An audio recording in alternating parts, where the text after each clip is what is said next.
Hey guys, I wanted to go over patterns and the virtual array function today. So I've got this little doggy and this little bone, and I really want to make a pattern out of him. So I'm going to select him, and I'm going to go in here to my array function. Now in the array function, I can add, a few different steps of my pup, and I can add some rows. And as I'm doing this, I'm starting to kind of overlap some of these pieces, and it isn't exactly the way I want it. So I might, reverse my direction. I can also shift by half, which is already set, or I can bring them all in line with each other. I prefer to shift by half when I'm making a pattern, but now I need to kind of give these guys a little more space. This is great if you're, engraving on tumblers, stuff like that. I'm going to bring this in a little bit more.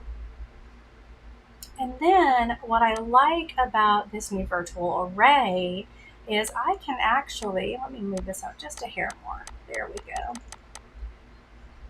I can create a virtual array. Now I can go in and I'm going to hit OK down here on the bottom. Now I can go in and do some adjustments. I can maybe turn this bone this way. So it's not a set array yet, but it allows me to go in and make a couple of adjustments. Maybe I want the bone to be bigger, but I want my pup to be just a little bit smaller. And what it does is now it's allowing me to adjust this pattern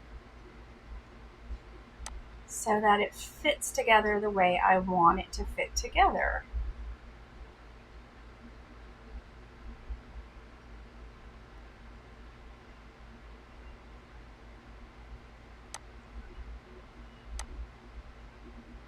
Obviously, it's a little more tweaking, but I did want to at least show you what the virtual array did and how it will allow you to make patterns and kind of play with the layout of the entire thing on the screen without actually having to set the pattern.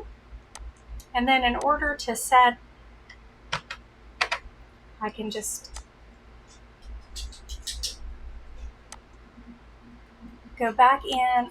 Let me select these two guys again. I can go back into my array and then click off virtual array and hit OK. And now I have my array set, or my pattern set.